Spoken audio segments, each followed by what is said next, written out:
Class, MASH. By Anutty. Chapter 331, Throne of Chains. King of Chains P.O.V. The King of Chains pulled away from the tree. Pain lanced from his shoulder as the chains of his armor vibrated to destroy the tree. It had grown through his shoulder. What the fuck was that? Somehow the lightning changed to wood in an instant, and that wood had nearly taken off his arm. He could heal it, and the protections around his skull and heart prevented it from spreading, but still. Damn, this was always the problem with new powers. There was too much he didn't know. He was sure he could contain the aspects, but the kid's other abilities were different. His reports knew about lightning, but not that. Also, his mana and stamina were draining from just being around the kid. Another thing his spies did not know about. This was why he hated rare classes. Their skills were too powerful. Monsters were especially annoying. That being said, he had his own powerful and unfair skills. The wound on his shoulder healed as one of his enchanted chains wrapped around his shoulder. He stared up at Mash and scowled. The boy was smiling like a fool. He landed a single attack and missed the opportunity to follow it up. He wasn't thinking about what fighting at this level meant. You never just attacked once, since it usually was not enough to hit anyone at this level. He had underestimated the stupid kid once, and that was not a mistake he would make again. One word left his lips as two of his reinforced chains moved to slap him out of the sky. Restrain. Mash P.O.V. Mash lurched as his wings and body halted. It had only been for a fraction of a second, but it was long enough that he could dodge the chain. He spun out of the sky and crashed into the ground with so much force that he left a crater in the ground. One of the legs that held the man up had moved to swat him. He hadn't worried about it and followed it easily with his domain. He was about to dodge when the space around him froze. His domain let him see the magic. The air morphed into chains around his limbs. He broke them almost instantly, but that instant had been enough. He shook his head and pulled himself from the dirt and grass. His domain let him see the chains as they followed. They formed into comically large fists. Dizzily, he reinforced his body with scales and shrunk his wings. They were too large, and that attack had managed to actually damage him. Break one of the wyvern wings. He didn't actually think physical force could do that much, but those chains were strong. The fist slammed down, and Mash raised his arms to catch it. Each link of the chain was as thick as his entire body, and the whole fist was the size of a house. Even still he caught it. Its weight of it sent cracks running through the ground. They grew and grew until the dirt beneath his feet collapsed. He was slammed through the ground. Mash couldn't let this continue. Another few seconds and the king would be out of his reach. Instead, he connected to the tree that he had grown over. It was still partly within his domain, and he could use it like an extension of his body. Rather than try something new, he just did the same thing again. This time its range was wider and more chaotic. Light flashed and brown and green cascaded into the hole he was being pushed into. The chins didn't break but they paused. He pushed through the dirt beside him and punched through the earth rather than try and break the chains. He came out to a chaotic sight. King of Chains P.O.V. The king watched as Mash fell to the ground. His wings crumpled as a butterfly's wings would. It wasn't the time to let up. Suffer. Kneel. His commands pushed the world, and the person he directed them toward. Suffer would weaken Mash's defenses and limit his focus. Kneel would increase the effects of gravity on the boy. The mana drain was more than he would have liked. Just how resistant to magic was the kid? He had fought literal anti-magic worms with less defense.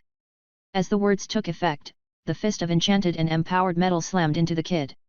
And they stopped. The boy had changed somehow and caught them. Caught an attack that could have leveled a castle. A kid shouldn't be this strong. How did he skip the levels from 150 to 200? His power didn't make sense either. There were too many annoying questions. The king smiled as Mash was pushed further into the ground. The boy was dangerous and properly trained, he would make a wonderful slave. Greed flashed in the king's eyes, and he licked his lips unconsciously. It tasted like iron. Then he felt the magic in the air shift. His head darted around. The tree that streaked through the sky flashed. Light engulfed everything. Even his resistant eyes burned with tears as brown and green light consumed the world. His chains reacted faster than his mind.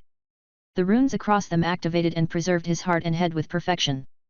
His limbs weren't preserved, and even after all of his levels he never got the skill to deal with pain. He had items for it, but a few items worked well when someone reached his level. They just couldn't properly get past his natural defenses. The thought was dim compared to the attack. The singular tree had grown. Hundreds of similar bolts had sprung from the tree and spread across the world. Each strand dug into the dirt. He looked at his limbs in horror. His left arm and leg had been destroyed, replaced by the wood of the boy's attack. Blood flowed down the branches, and he grimaced as his armor vibrated to destroy the wood. His vision came back a little fuzzy, but he stared at his surroundings in a little awe. If he had used that attack in the real world, it would affect the very landscape. Hundreds of the bolts had branched even further as they traveled across the skies, all of which had turned into spears of wood that simply tore through whatever they could. If it couldn't, like with his chains, it snuck through any gaps it could find. His flesh had been torn apart, but the world had been changed. Thousands of dark brown strands of wood rose towards the original attack like the legs of an insect. They no longer looked like trees either. Instead, it was as if some great giant had stuck dried twigs into the world, made a sick forest out of them. The king gazed around as his wounds healed. Then he heard Mash explode from the earth, and he didn't look like a child anymore. Now, the king saw the truth. It was a monster, one that needed a leash. Mash p.o.v. Mash roared as burst from the dirt. The chains had done something to him. They had taken some of his stats, drained them through contact alone. That seemed a little unfair. He thought that, despite acknowledging that he continuously gained attributes in fights. As he took in the surroundings, he froze and just looked for a second. His domain let him get a picture of the scene, but he didn't realize the scope.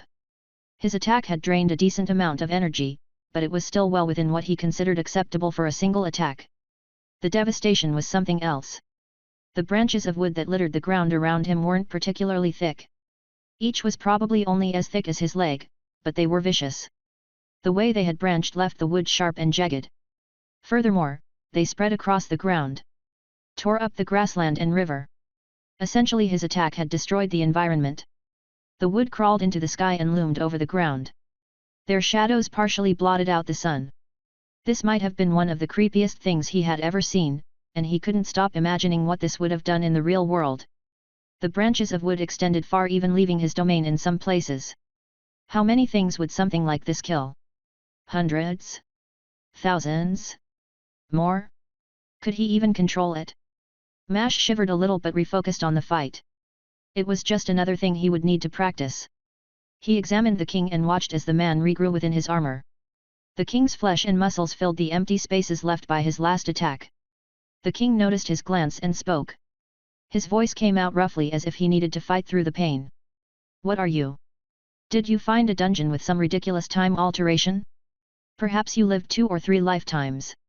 Those sounded like desperate words, but again Mash didn't really want to respond. Nor was going to give the king the time to recover. It seemed like the right time to try something else. Mash decided to try mixing some other things. Water and heat as well as remote magic. One thing he had realized with the last attack, was that he could activate his magic through any previous instance of his magic that was still within his domain. The thousands of branches that spread across the skies and ground were pillars for his magic. Each of the branches started dripping water.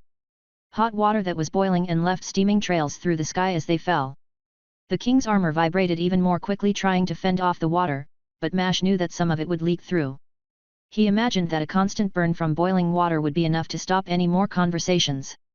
The king's silence was enough of an answer. Mash was about to smirk at the king when he felt a chain digging through the ground.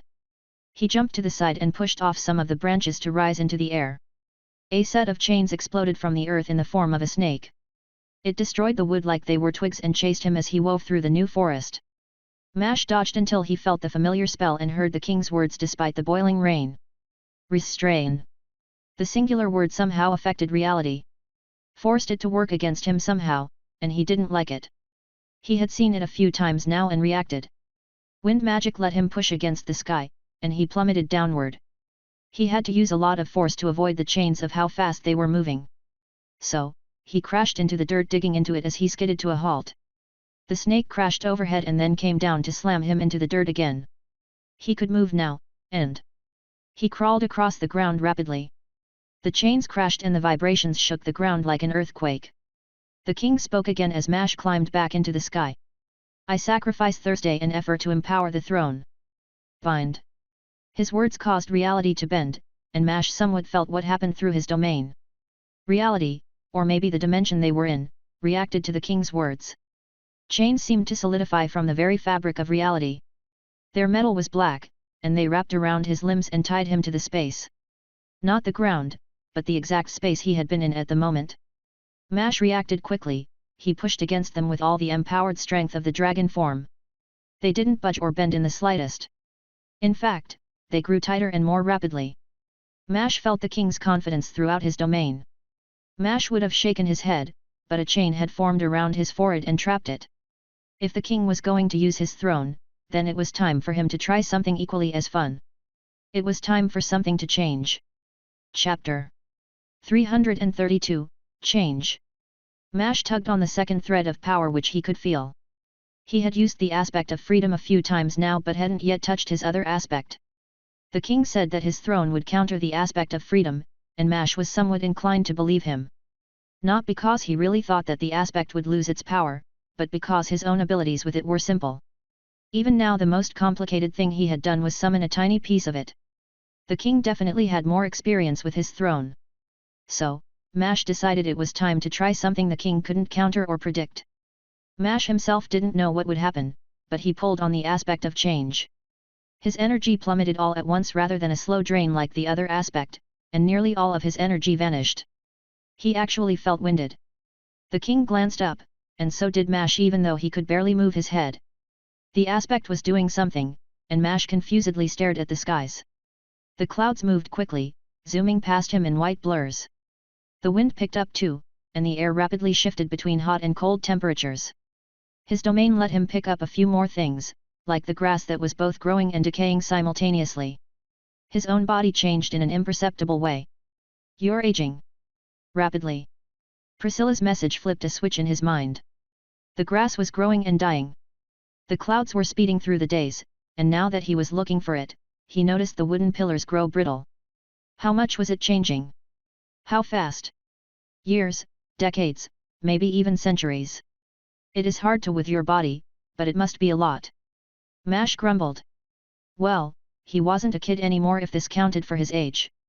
As that thought crossed his mind, he had a very frightening thought. He spoke aloud before thinking. Does this just affect us? Or is it the entire world? Is all this time passing in the real world? The question made him shiver in his still very present restraints. The king heard his words and shouted. What have you done? Even the arrogant king couldn't remain confident under the unknown effect of the aspect. The man probably realized that time was passing more quickly. It made him hasty, and the king attacked. They raised a palm toward him, and a large strip of chains crashed into Mash and wrapped around him. They came from the king's armor and crawled over Mash's body and tightened around his neck. As they attempted to strangle him, he realized something odd. They didn't hurt him and couldn't move him at all either. He adjusted instantly as the truth came to him. He had been too distracted to actually think about what time did for him in a fight. A smile crept onto his face as he flexed and pushed against the restraints. The invisible ones that had restricted him initially, and the metal ones that were attempting to crush him.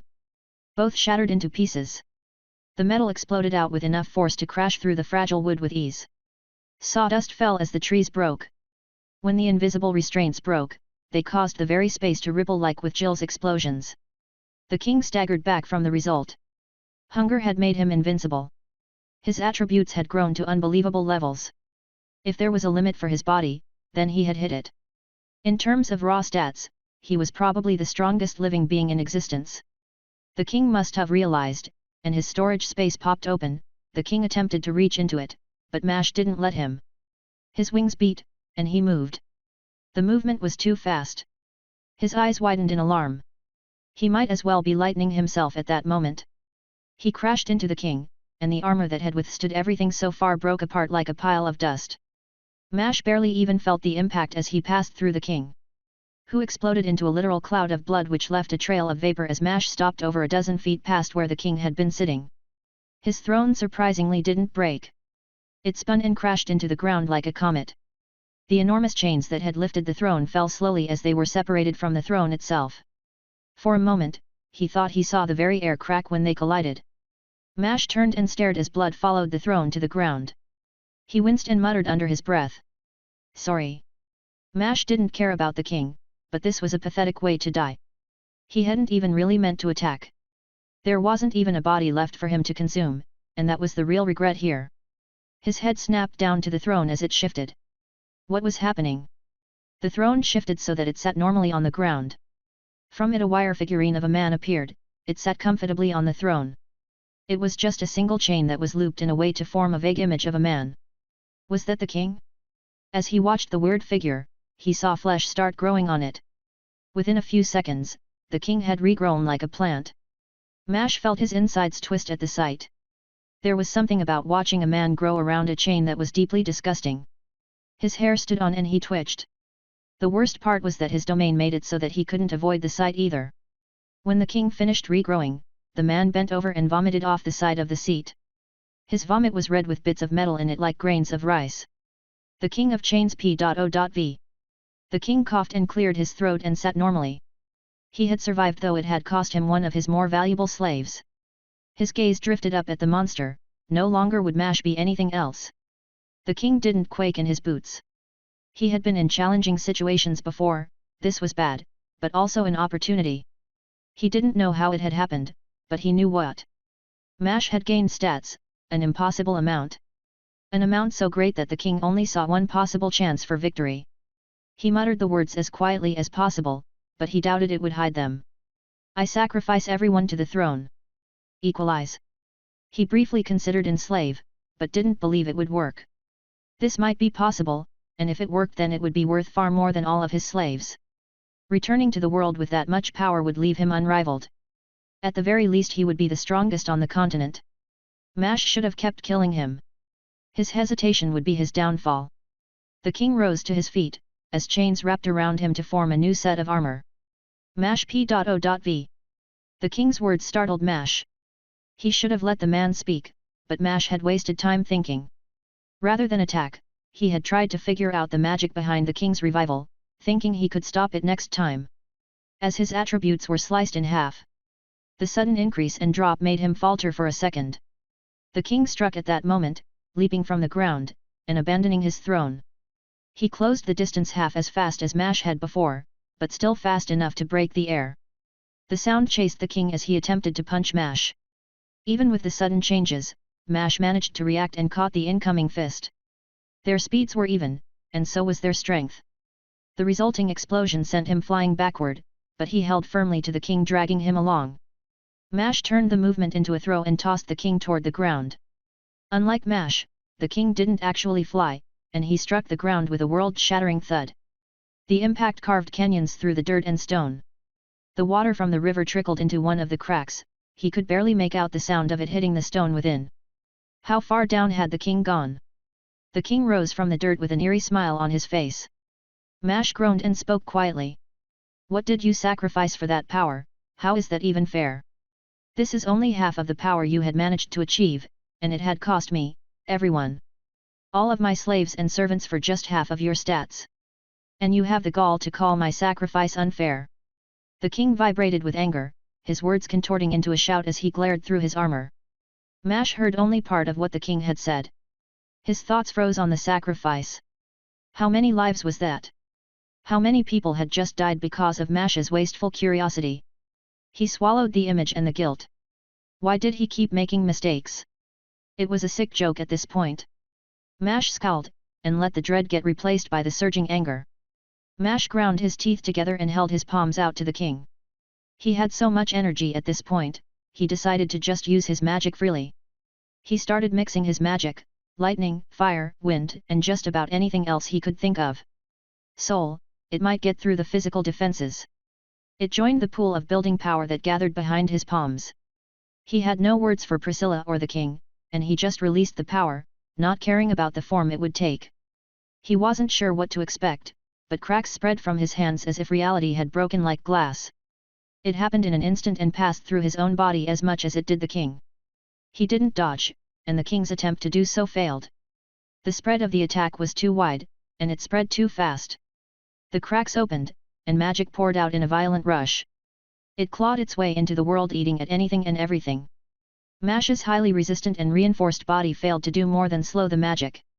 The king fared even worse. Both of them screamed as the magic attacked their very souls, somehow burning, shocking, and freezing them all at once. Mash fell from the sky and landed on his side as the cracks opened further. The magic didn't end. The cracks grew longer and wider rather than close. The world couldn't stop the magic. The cracks widened enough to touch one another and exploded. The world went black. Everything went dark. The sound of their screams was swallowed by the power, and the touch of the ground and air disappeared as well. All that remained was pain and magic. Pain that he didn't even try to. The pain reminded him of his mistake and stoked the anger that needed no kindling. As it burned, he thought of a way to end the fight. Chapter 333, The Chimera of the End and Beginning. The darkness cleared after a few moments, and he took in his surroundings immediately. It was strange, but the magic had blocked out even his domain. He stumbled to his feet and with a groggy movement. Mash had never been drunk, but he had seen others drink heavily. The way he stumbled onto his feet would have better fit one of those people. His whole body still felt like it was burning. His scales managed to resist a lot of the magic, but his tongue and eyes felt like they had been pulled out of a furnace. As bad as his condition was, the king looked even worse. The chain armor on his left side had melted into his skin, and one of his arms looked like a black piece of charcoal. Mash knew that the visible damage was actually the smaller part of the injury. His magic did more to the soul. Despite all their stats, damage to the soul bypassed most defenses, especially the natural ones. He was sure he could heal the damage with his skill, but normal healing wouldn't do much for it. The king didn't seem to have any specialized healing for it, and he remained on his knees. Mash might have been able to end the fight with raw strength, but he didn't think so. Their attributes were just too large. It would be like two mountains throwing boulders at one another. Even if the mountains were damaged, a boulder wasn't likely to break it. Let's go for round 2. Mash felt his energy plummet as he touched on the aspect of change again. The magic had disoriented them and left them in a crater. It was so large that he could have built an entire city within. Mash could see a lot with his domain, but he still didn't understand what the aspect did. Any ideas? Priscilla observed her surroundings but found nothing either. His stats hadn't increased either. In fact, it looked like nothing had happened. The king moved a little and tried to speak though his words didn't seem to work. Het hu desi? Did the man change his language? No, that didn't make any sense. This was just a distraction. If the aspect wasn't working, he would just try physical strength then. Mash stepped forward. Well, he tried to step forward. Instead, his body moved up and he walked up solid air. He stomped, banging his foot against the solid air, and saw a wall in the distance crack. What? You seem to have changed the rules of the space. Mash nodded, but the knowledge didn't help him understand what to do. His domain still functioned normally, and he watched the king's movements. The king couldn't get up. When he tried, he fell forward and slammed his face into the dirt. That wouldn't hurt him, but the still melted armor and soul damage would be agonizing regardless. Mash didn't hesitate. Whatever was happening, he had to attack. His hand opened. Combining every magic again would probably kill the king, but it might kill him too. Also, he didn't know if it would generate the same result as before. Especially with the effects of his aspect still about. He would just settle for something else. Something that would cause more pain than damage. Lightning but twisted to strike the soul. This lightning came out in a continuous stream of black bolts. They poured out of his hands like a million thin whips.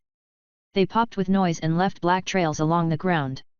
They actually burned with demonic soul fire, and he felt some pain around his hands. The pain in his hands was a stupid thing to notice with the screams of pain coming from the king. Bravado and pride only took a man so far. His levels and skills were pointless when he couldn't protect his soul anymore. Mash stared with open hatred as the man squirmed under the lightning. Mash stepped forward. Upward as the demented world warped his path. That didn't stop him, and he took another step. This time he bent toward the left, nearly slipping from the air. The King of Chains P.O.V. The king screamed. His left arm was a rock, and his armor had melted into his ribcage. He used all of his focus to just heal the wounds and couldn't spare anything for defense. His soul defenses had crumbled from the suicidal attack earlier, and he had nothing for this. The black lightning felt like tiny barbs. Each stuck itself in his soul, and black fire spread through it. He actually had the skill to perceive souls, and he could see his own. He sees the burns appearing on it, and he grew worried. His soul had melted, and this attack was preventing him from healing it. He glanced at Mash and saw a soul that was doing a little better. He had braced himself and taken most of the damage on one side. Mash took it head on and his soul had melted all over. The pain was probably worse for Mash, which meant he likely had a skill or two to reduce pain.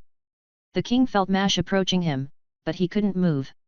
Something had happened to the world. Every time he managed to move through the pain, he just fell in a different direction.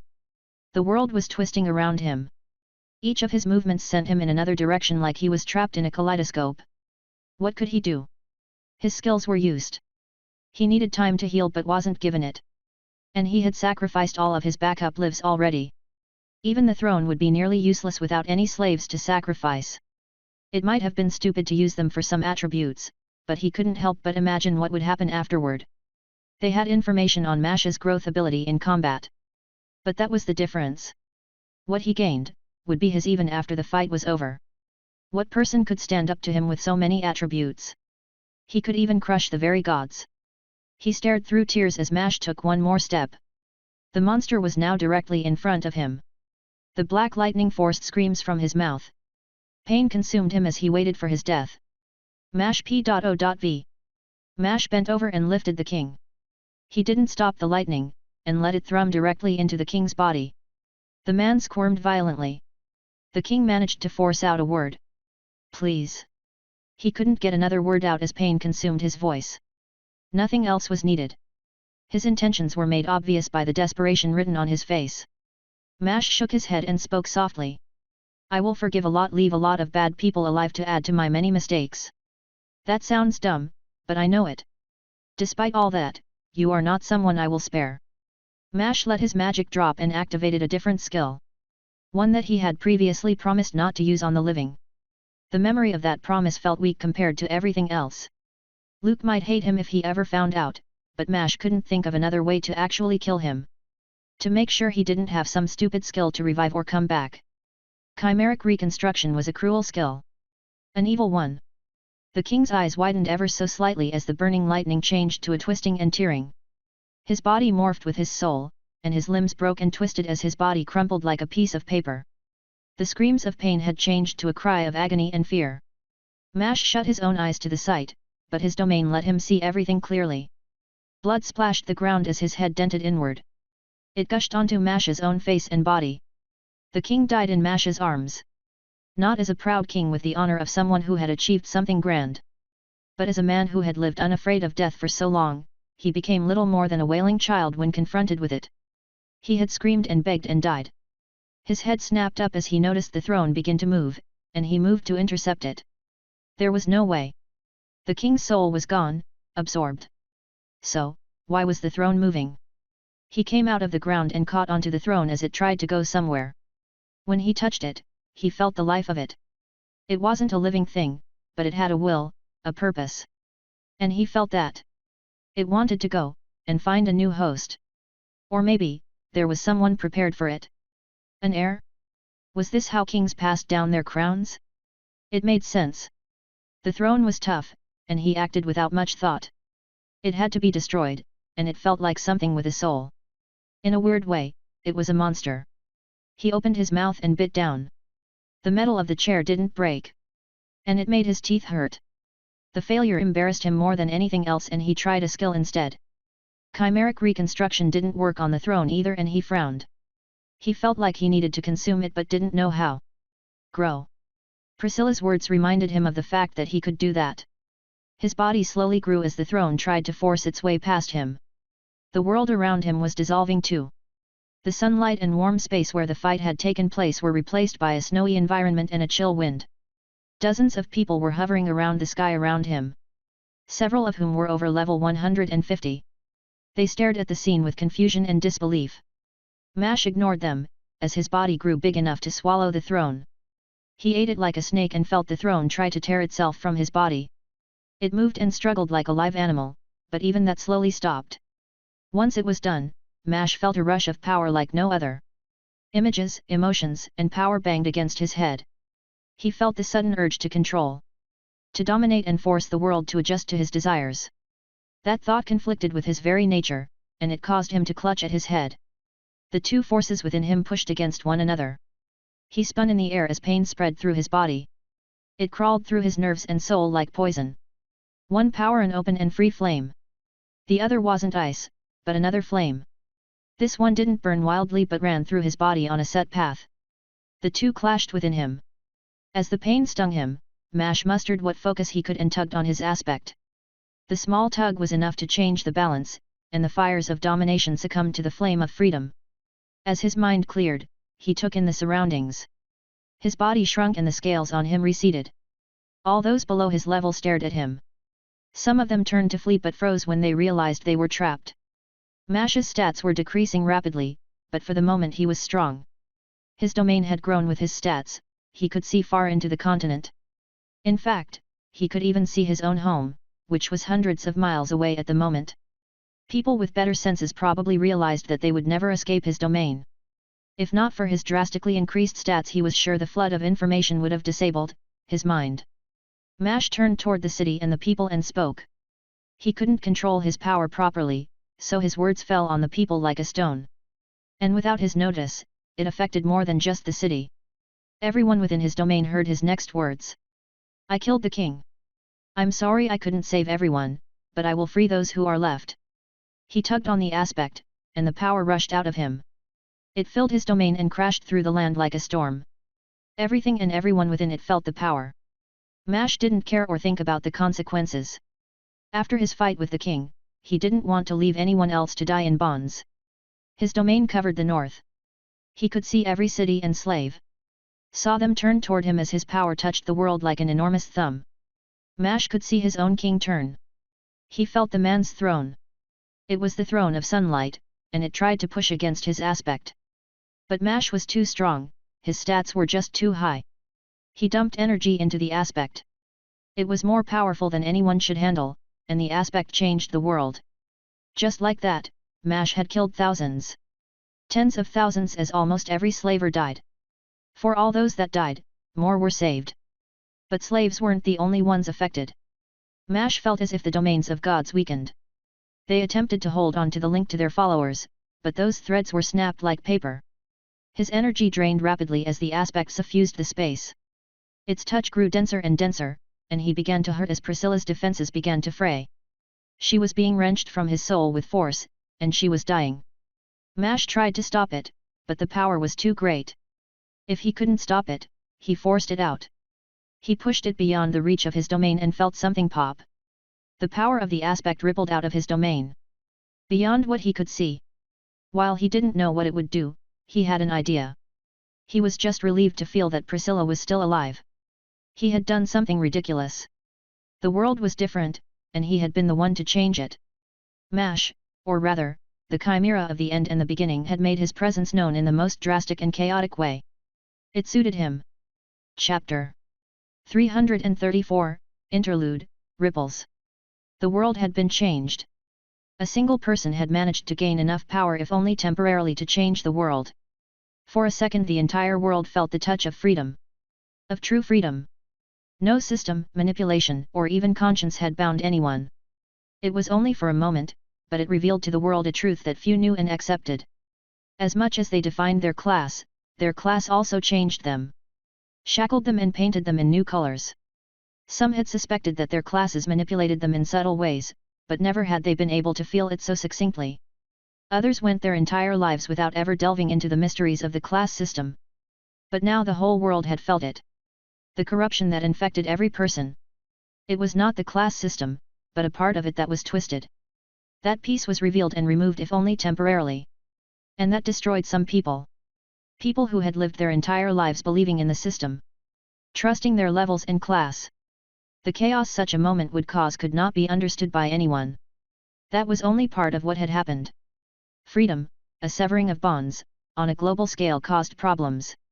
Intelligent undead species slipped the control of their masters. Slaves were freed, and the weaker slavers died. Gods suddenly lost their followers.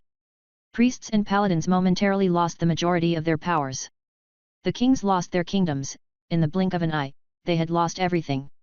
It went further than just affecting such large and important things though. Parents lost control of their children. Teachers found their classrooms in disarray. Kids lost any fear of reprisal or consequence. Pets found their collars cut, though many just remained in their secure homes despite it. Skills meant to watch and contain people failed. Prisons collapsed, and many criminals escaped. Beyond all of that, there was another consequence. Death. Many people across the world died. Slavers, necromancers, and even beast tamers fell. Some knights and guards died. Many more collapsed or suffered injuries. Mayors, lords, and members of the nobility, in general, were a mixed bag of death and disaster. It ranged from small things like headaches to more severe injuries and even death. And it occurred on a global scale. Radiant Empress of Colors P.O.V. Reports came in by the hundreds. Thousands of freed prisoners, animals, and worst of all the monsters. What's next? The Empress asked her attendant the question while wringing her long green hair of water. It ran down her arm, and her face twisted in disgust. What was the point of being an Empress if she had to deal with all the really annoying monsters? Good work, my queen. The other Kraken is being restrained by Lord Kaito, so you may choose between the Greater Ice Wyvern or the Cloudbreaker Whale. Her attendant Miyu was a narrow-eyed woman, who had lived for nearly as long as she had. And she should be handling one of those threats herself, but she adamantly refused any duty that would separate the two of them. Will you help? I regret to say that I cannot. I must preserve my power in case something truly dangerous attempts to approach you. The queen's eyes sharpened at the fox-like grin on Miyu's face. She spoke venomously as she finally managed to get the Kraken mucus out of her hair. The water was easy, but the mucus on its tentacles was a pain. The Cloudbreaker Whale is dangerous. Even to me. Then I will leave that creature to Haruto. We shall go to the Wyvern. Also, the Sun King has replied. A portal opened behind Miyu as she spoke. It appeared in the form of a very ordinary door, and she opened it smoothly. The Empress froze at the last words. What did he say? He will not be providing any reparations of any kind. His exact words were, we have all the same problems as you. Whoever did this is not one of mine. I mistakenly made an alliance with the being. I should have foreseen this result considering the nature of his power. If you have any concerns or demands, take it up with the individual. His name is Mash, in case you want to attempt to contact him. The Empress's fist shot out and slammed the door loudly. She cursed a few times loudly before responding. Did you attempt to contact this Mash? Have our vision seekers watch him. Miyu's own face contorted with rage for a moment, but she schooled her expression. Mind your language. We cannot see him with any skill or magic. Furthermore, we cannot reach him with any long-distance communication skills. Even, my abilities could not reach him. There was a little sourness in her voice.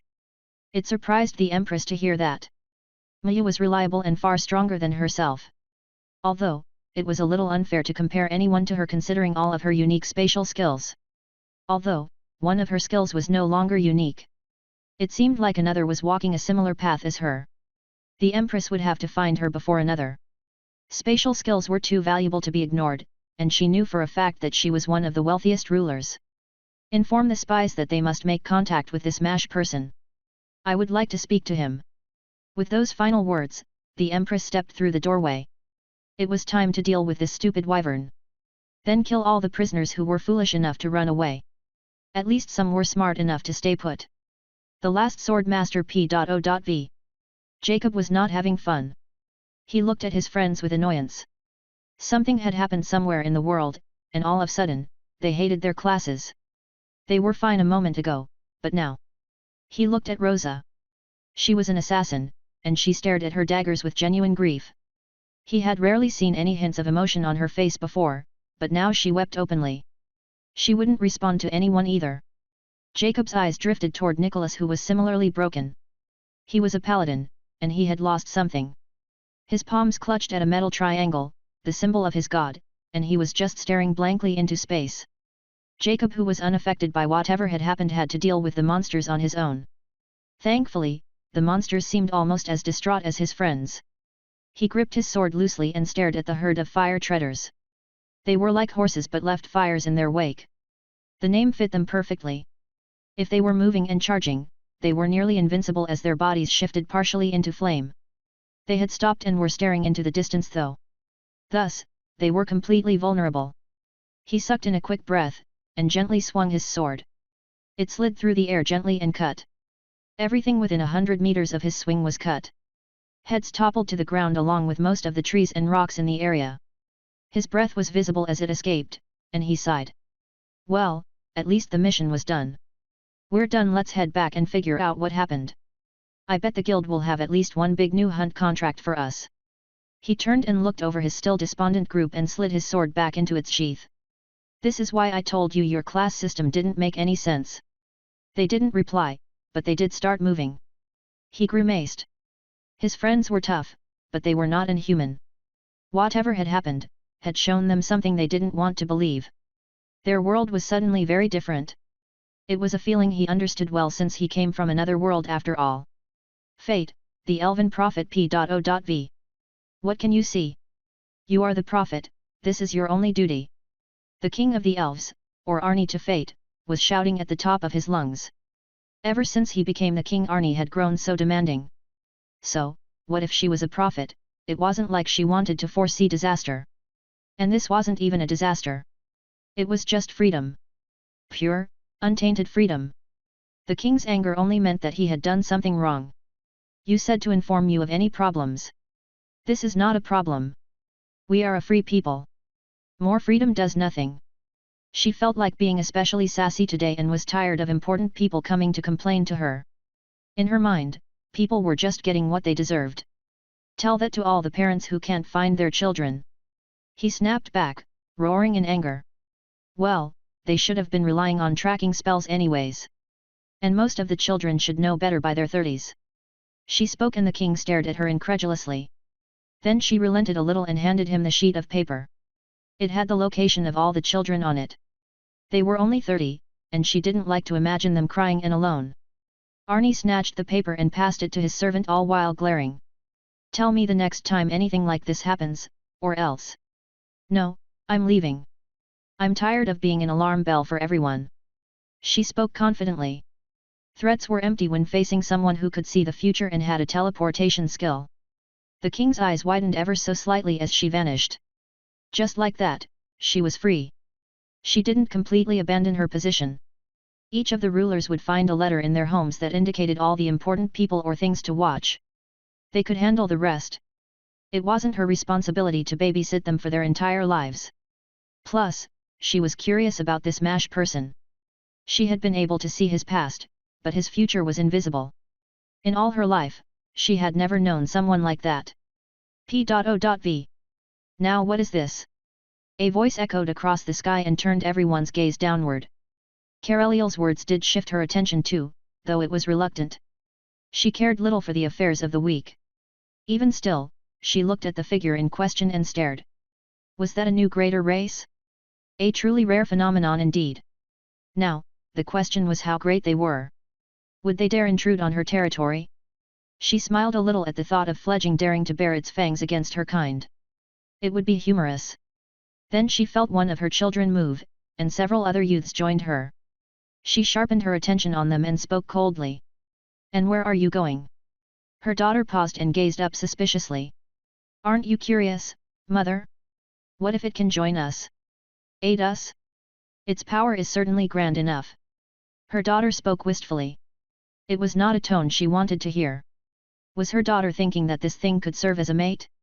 She knew the newer generation liked finding worthy mates in the lesser races, but this was different. An unknown greater being could harm her daughter, or worse, charm her. You will not go. It is a greater being, and I forbid it. Her daughter wasn't happy, but she relented. Wait, her daughter wouldn't do something like that. She moved and swatted where her daughter had been. Her daughter exploded into a white mist to reveal nothing. It had been a clone, a trick, and it had fooled her. She felt proud for a moment, then roared in fury. Chapter 335, Progression for Lisa. Lisa plunged an open hand into a white wolf. It was an enslaved beast. It was rare to see them considering people worked even better. She felt a little bit of regret as the creature died to a pulse of mana. She essentially overloaded it with mana, causing its heart to burst.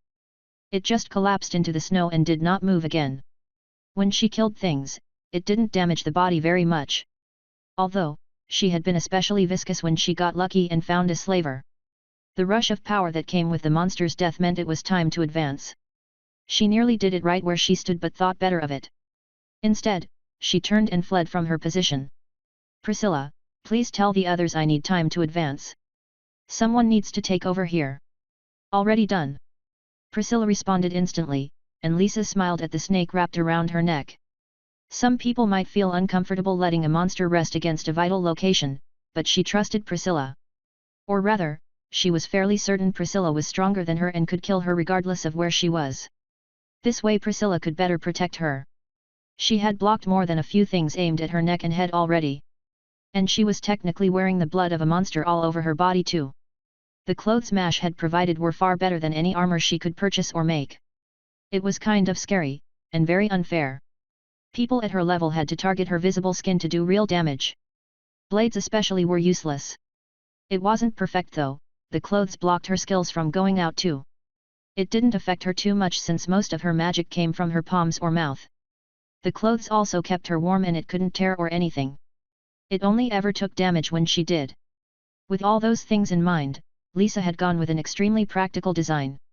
Well, she hadn't actually been the one to design it, she just gave suggestions to Mash while he made it. Everyone had told her that he was quite talented when it came to fashion.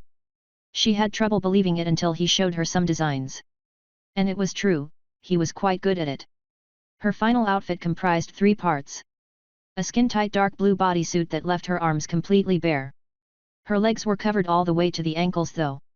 Beyond that, she had what amounted to a combination between a shirt and cloak. It had a hood and baggy sleeves.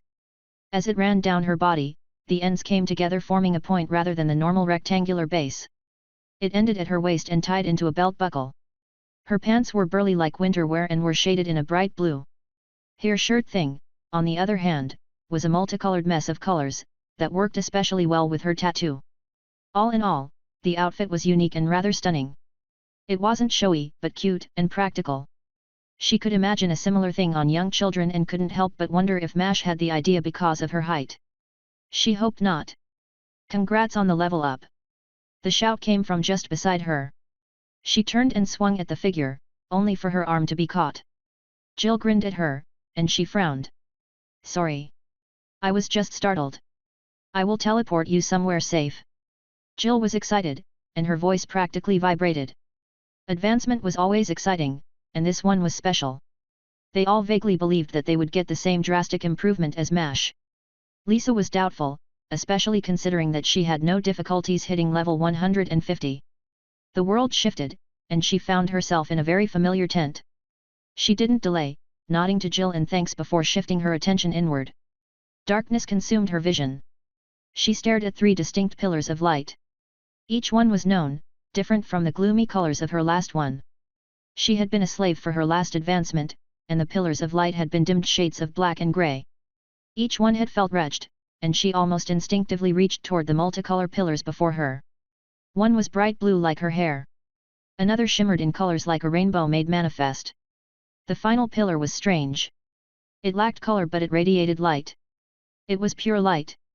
She tentatively reached for that one first and froze. Acolyte of the beginning, having been the first to receive the mark of the beginning, you are chosen by its power.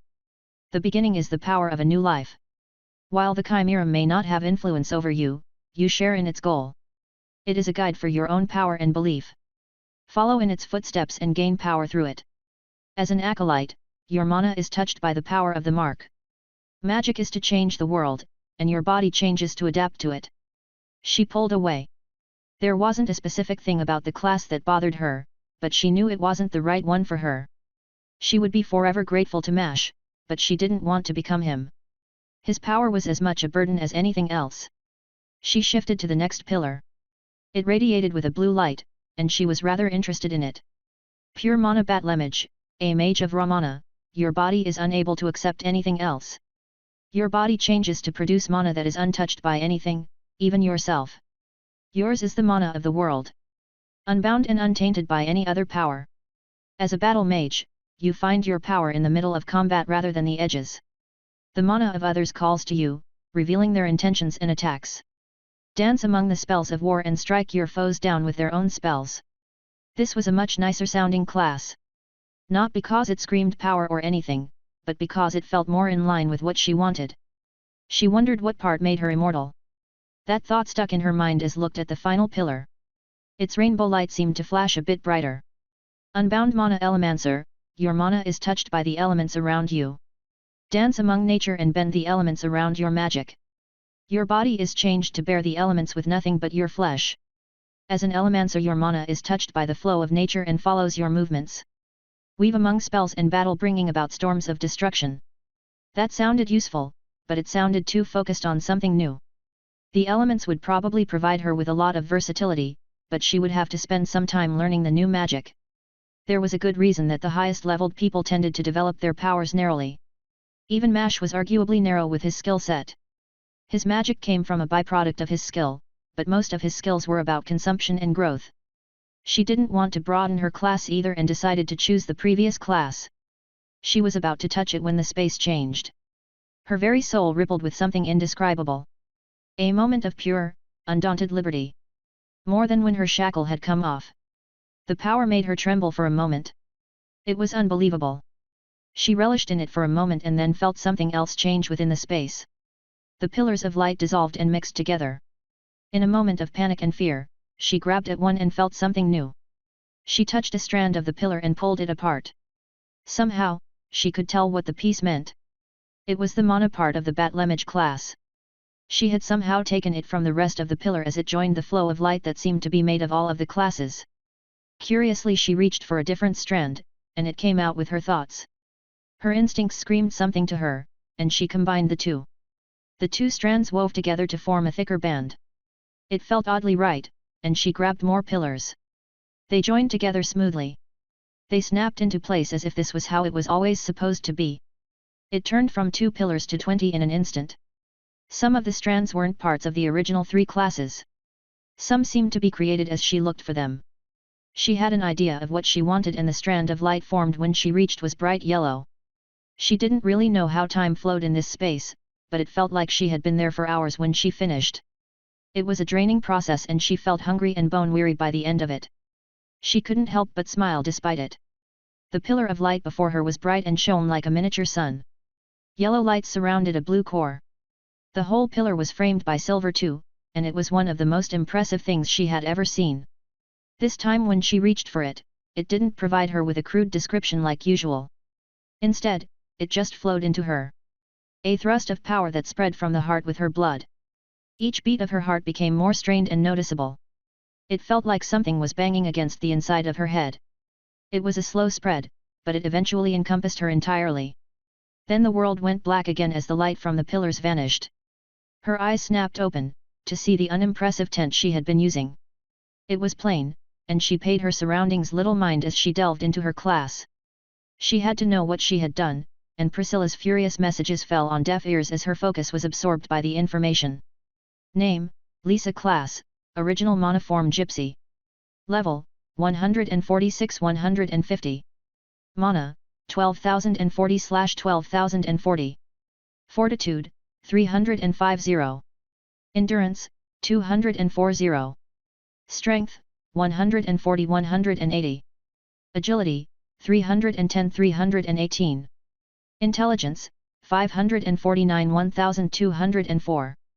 Wisdom, 200-300. Charisma, 350-509. Free stats, 0.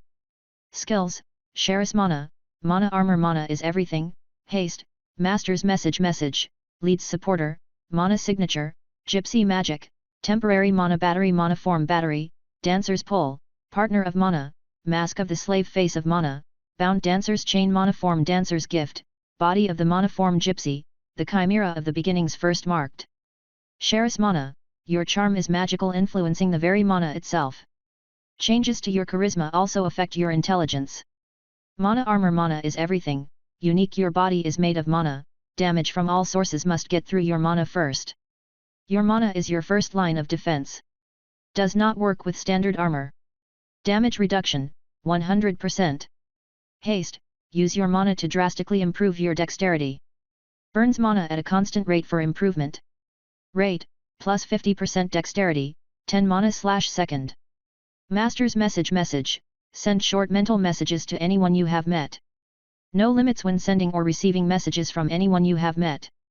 Leads supporter, expend mana to improve your eyes and mind, allowing you to glimpse into the flow of another's movements.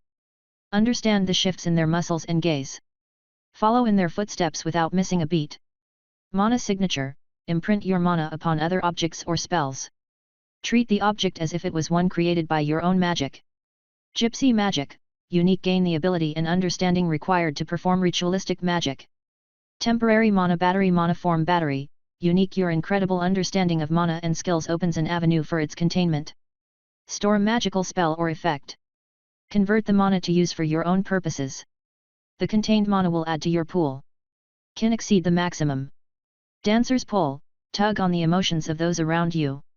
Your very presence draws the eye. Know how to tug and pull at others' emotions. Partner of mana, the chosen partner of mana itself, you attempt to dance with its grand form. Manipulate the mana with your movements. Your partner flows to your rhythm, improving the rate at which your mana recovers. Mask of the slave face of mana, your appearance is a physical representation of your mana and cannot be changed or altered by others. Bound dancer's chain mana form dancer's gift, unique, a dancer is never alone. Choose a partner to gain access to their magic. Trust is needed for the bond. Current partner, none. Body of the mana form gypsy, unique, your body has been destroyed and reformed by mana. As a being of pure mana, you do not age. You cannot die from anything other than the complete depletion of your mana. Your body generates its own mana at an increased rate. You no longer require stamina, and all endurance will be converted into intelligence. The chimera of the beginnings first marked, unique, the first to be marked by the chimera. The boon of the chimera, your skills advance more quickly. The monster's interest is not without benefits. Gain levels more rapidly. Race changes become more common. The chimera has no control over you as it has offered you a new beginning, but your growth will help the chimera grow. Chapter 336, Mash and the Dragon. Mash's head ached as he felt something bang against his skull. Somehow, he knew that it was the system trying to tell him something. He couldn't check it considering where he was, but it would be that hard to get somewhere mostly safe. While his additional stats were disappearing quickly now that the fight was over, he still had enough to move. His wings beat once, and he moved. Everyone else probably thought he teleported with all of his speed. And he saw how his one movement had actually been enough to nearly kill some of the people who had been behind him. It certainly had kicked up enough snow to cause an entirely different kind of snowstorm. He hovered in the air and watched his surroundings with his domain. It was entirely too large for him to understand everything within, but he noticed a few people coming his way. At least one of them was a humanoid in appearance. He had some time now though and focused inward. Name, the Chimera of the End and the Beginning. Stage, Hatchling. Level, 1-7. Health, 10,010/10,010. Energy, 8,290/8,290. Fortitude, 1001. Endurance, 529. Strength, 693. Agility, 729. Intelligence, 300. Wisdom, 200. Charisma, 200. Free stats, 0.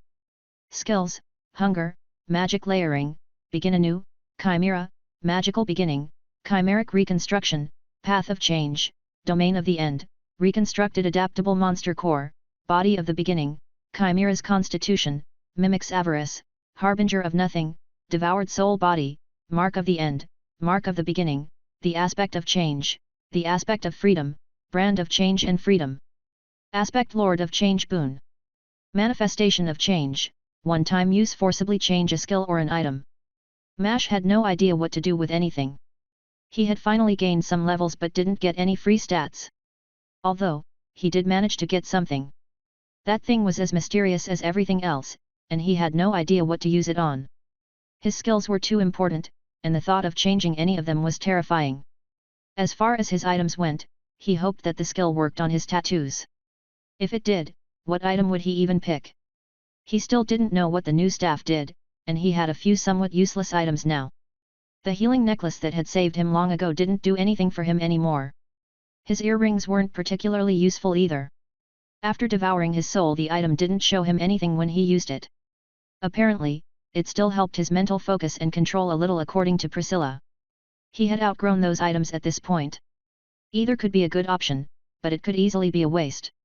If the power of the item didn't change, then the earrings would be the obvious choice, but it might be better to wait for a new item or skill. Plus, he had other things to deal with. He turned and watched as a few somethings descended from the sky. Even though most of the boosts were gone, he still had some of the boosts from hunger, even if his status hadn't listed it. The creature in question broke through the clouds, and he stared at the dragon with a smile. It was something he had expected would happen eventually. At least he was strong enough to compete with them now. The dragon cut through the clouds like a sword. It had white scales that were distinct. They were a shade of white that he couldn't comprehend for a moment. It wasn't because of their pristine cleanliness, but the color seemed thin somehow. He just stared for a moment, before waving at the being. Hi! Mash didn't know exactly how to deal with this encounter. He had known what was coming, but his mind went blank upon seeing the being in person. The dragon was slender and muscular, like a salamander or snake. Its eyes were dark voids, and he realized that all he could see was the pupil. The creature had narrow eyes. How does a being like you know our language? He paused for a moment as he processed the voice. It was young and obviously female. Neither of which was obvious from their appearance. I have an item to talk with anyone. And are you going to attack me? I just want to get this out of the way now. The dragon's eyes widened, and she rushed through her words. What? No. I would never attack a lesser being. I mean the humiliation of that alone. Not to mention the others. I guess you're not a lesser being anymore, but it would still be rude. The dragon was blabbering, in the same way an excited child would. He considered that, then tilted his head toward some of the other dragons. Are all of you kids? His question made the dragons in the distance shuffle. They were beyond the clouds by a good bit, but his domain was massive at the moment. No response came from them, but the white dragon in front of him reacted. Her eye narrowed and she bared her teeth at him like a cat. I'm not a kid. I'm older than you by a lot. You're the kid. Mash just shook his head at the childish response. The dragon really did sound like a petulant child. Was changing the world not enough to get the attention of the older ones? Really? That was both a frightening and disappointing thought. His people were so afraid of dragons, but it sounded like they never did anything important. Was it just an unfounded fear? He hoped not. Dragons had been one of the things he had wanted to meet. To match them with his own power. His disappointment must have shown because the dragon got noticeably angrier. She hissed in a very snake-like way before speaking. Insult me again, and I will kill you. Mash could tell that he was still stronger than the dragon and would be for the remainder of the day if he had to guess. He said as much. Right now, I'm stronger than you and your friends. I'm more worried about your dad than you. You know that doesn't matter. You're still a dragon, and I got questions. The first of which is, why are you here? Her white scales actually turned a little pink, when he claimed that he was stronger than her. Anger painted her aura, and the other dragons descended to glare at him. There were 3. One had orange scales, another was silver, and the final one was weirdly purple. He didn't flinch at their arrival and just waited for a response. His disappointment was palpable as he looked at them. He had expected more dragons. Maybe he should have known better. They were just people like anyone else. Just because their race was strong didn't mean anything.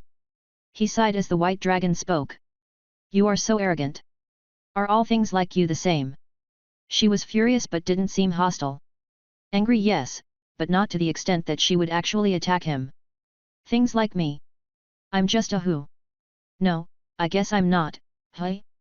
I'm a special kind of chimera. And yes, literally every single being of my species is like me. Mash was about to say something stupid but paused and took a short breath. He shouldn't let his disappointment ruin the meeting. There was no good reason to be mean to them. And sorry about being rude. We just have so many stories about dragons, so I was expecting something else.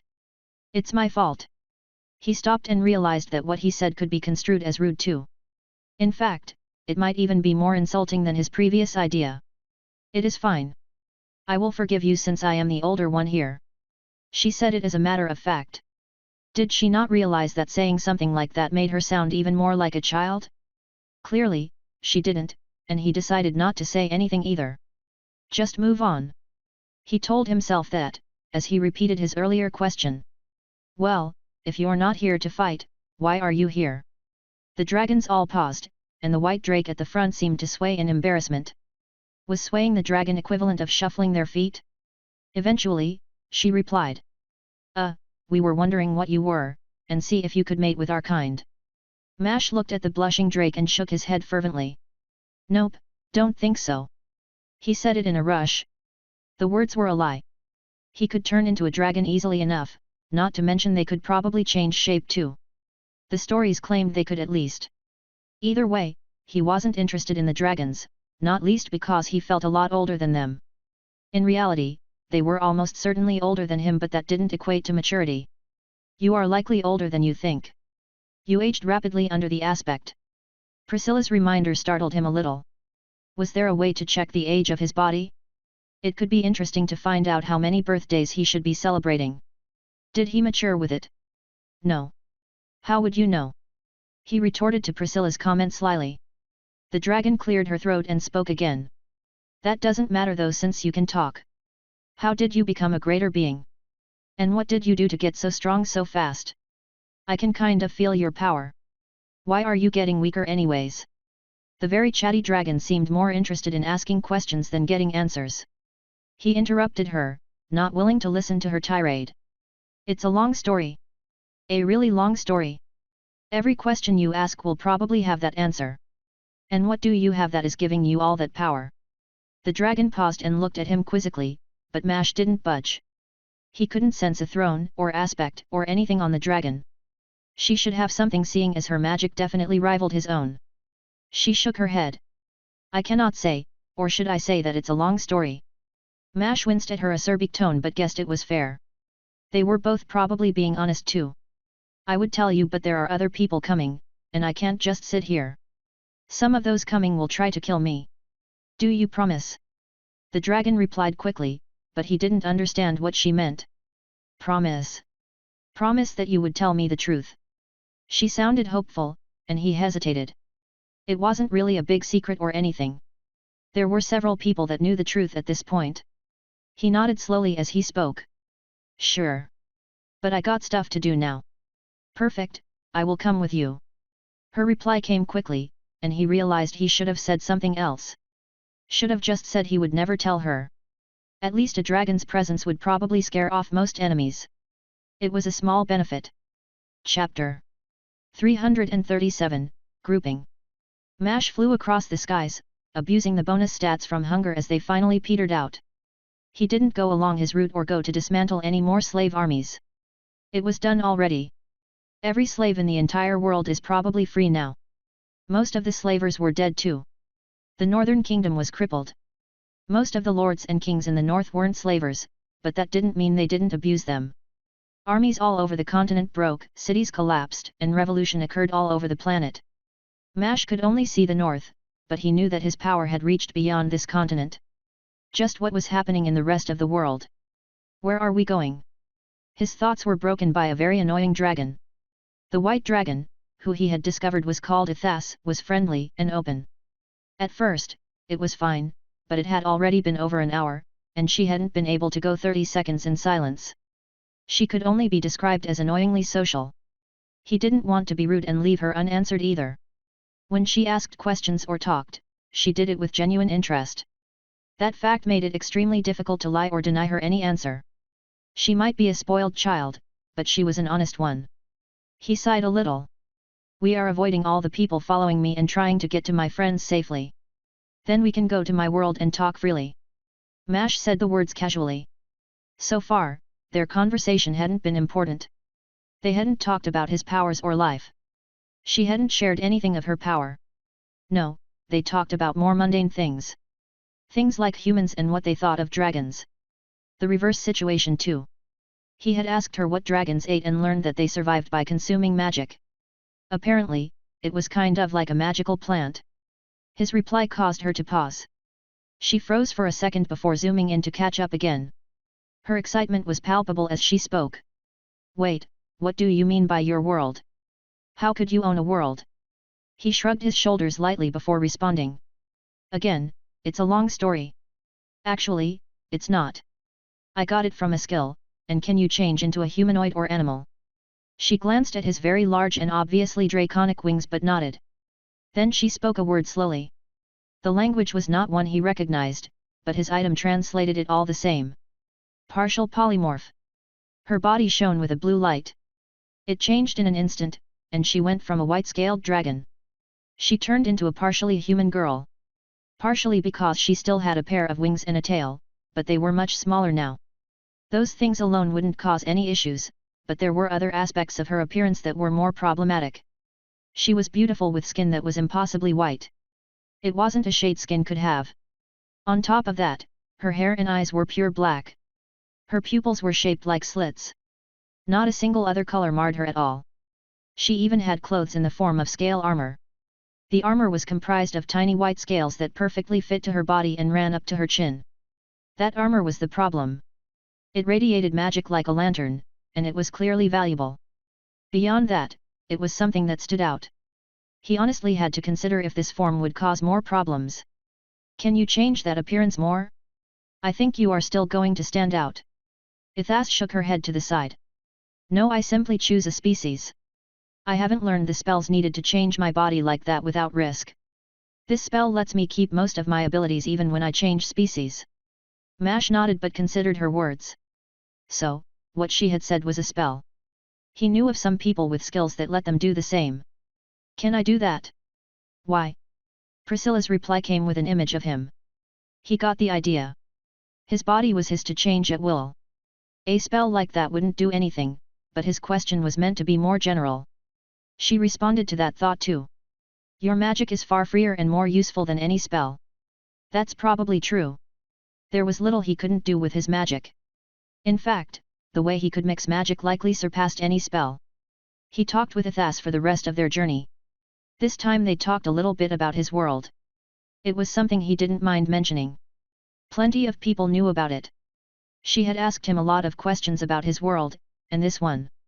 That was the conversation he had allowed. He had another private conversation with Priscilla at the same time.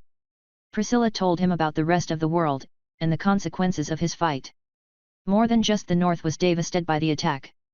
The Beastman King's revolt had suffered as his armies betrayed him. His control over monsters broke, and he didn't have the time to regain control. Apparently, that was enough of an advantage for Urkish to capture the king. Although some of the high-level leaders of the army had escaped. All of that was a good byproduct of his actions. There was a long list of bad ones. Far too many people had died as monsters and beasts broke free of their restraints, as prisoners escaped their shackles. Those were just the deaths that Priscilla had the chance to hear about. She had bodies with plenty of people at this point, but she didn't know everything. The knowledge weighed on him. Far too many people had died because of him. He pushed through the thoughts as he saw his destination. His domain had shrunk considerably now, and he was relying on Priscilla to guide him. Now he could see them again and noticed some changes. Lisa was different now. Her body was no longer human according to his domain. In fact, she wasn't even alive. It was as if she had become a manifestation of mana. He would have thought it was a clone if not for Priscilla. She told him that Lisa had advanced. Mash was excited to hear about the changes in person and flew a little faster for the final stretch. His friends were prepared for his arrival and rushed outside as he landed. Their expressions were mixed, though he was pleased to see both Jill and Lisa with smiles. Jill shouted up to him. Mash! You were only supposed to beat the northern kingdoms. Not every kingdom. She shouted because of the distance, not out of anger. If anything, she seemed excited by the prospect, and he grinned as he landed. Yeah, but I thought this would be faster. Jill shook her head slowly but smiled all the same. They all had expressions that said they expected something along these lines. Mash's attention was on Lisa though. Her skin was light blue and translucent. It made her seem kind of like a ghost or apparition, almost like he was staring directly at her soul. On top of that, she had become radiant.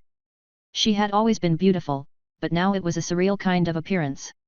Something you couldn't believe even after seeing her.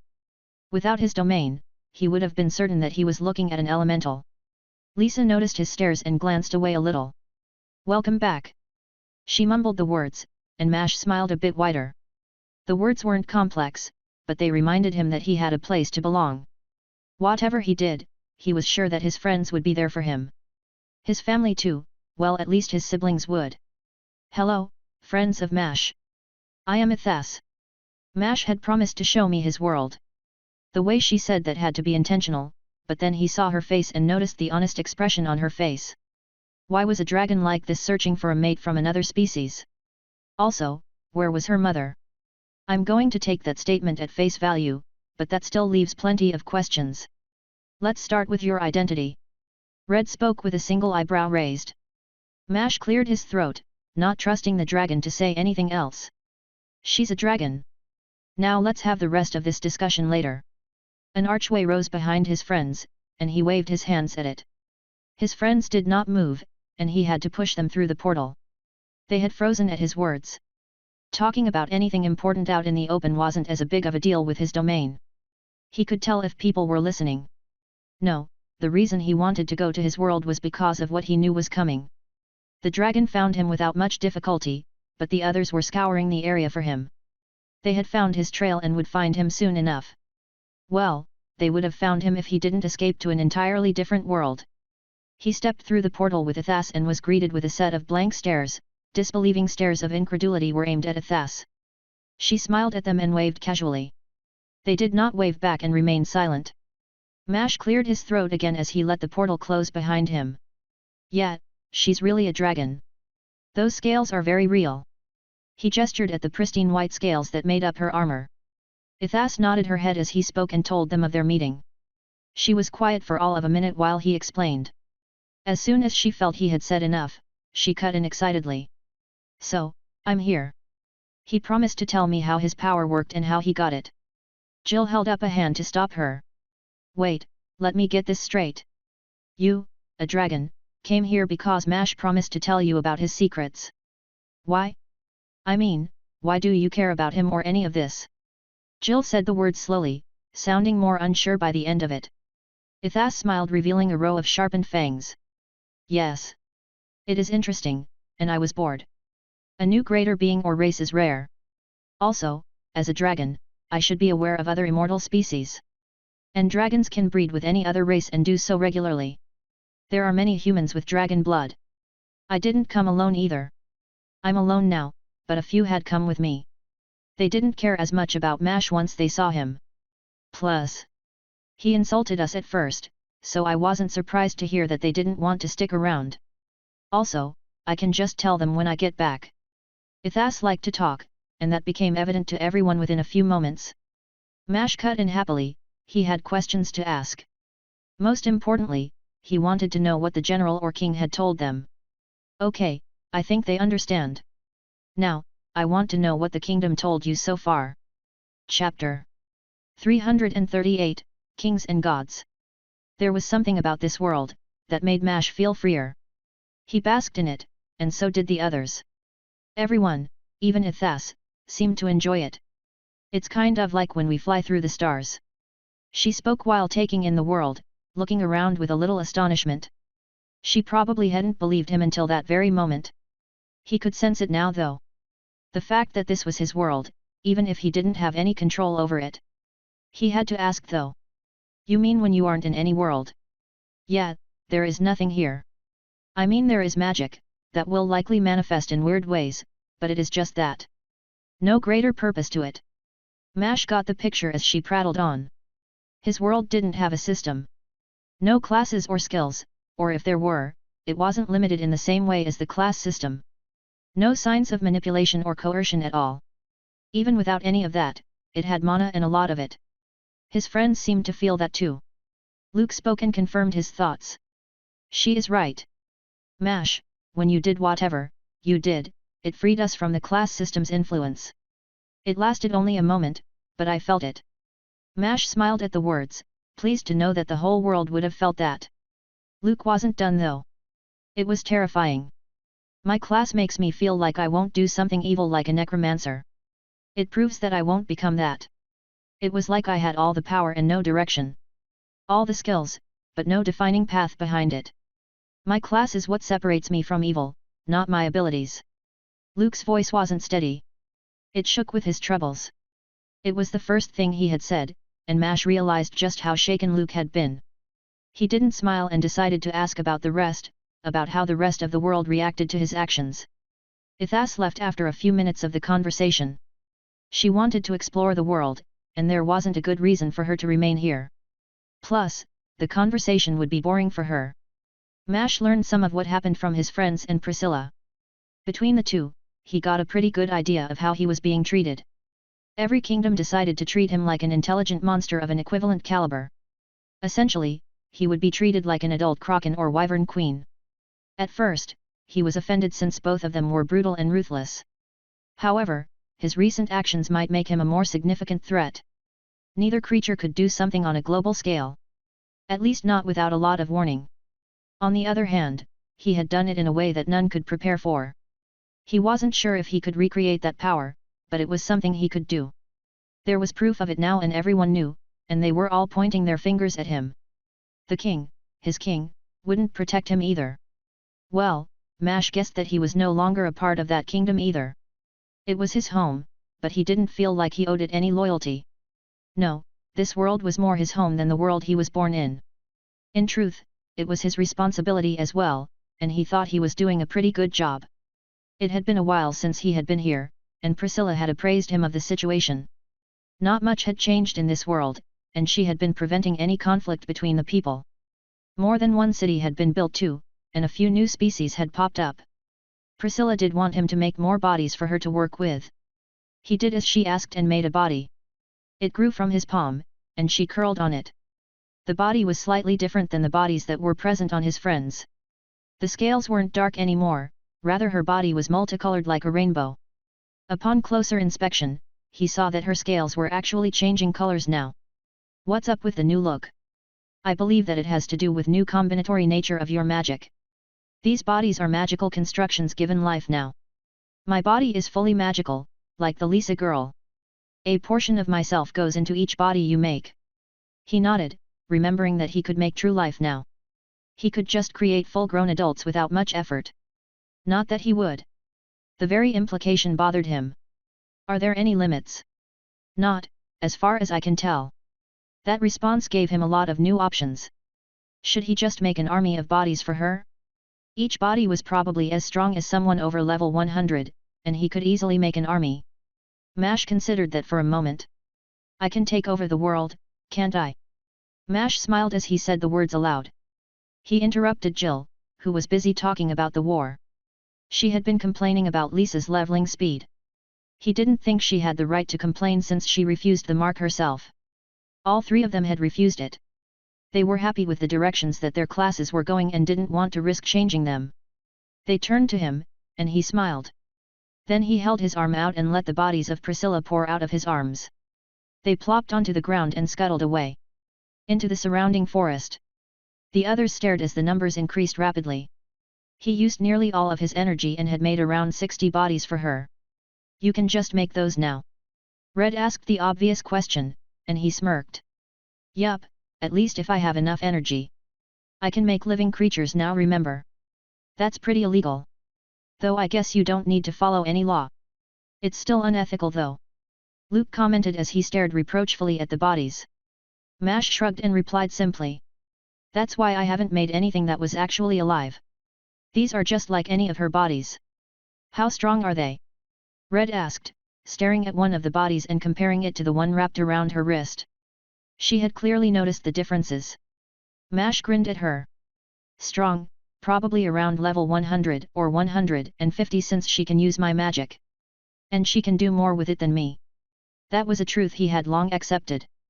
Skill use of magic was more about practice than anything else, and Priscilla was very old. He was good at simple things that were about raw power, but she usually guided him for any controlled use. His words provoked a momentary silence. None of them didn't understand the implications of what he could do.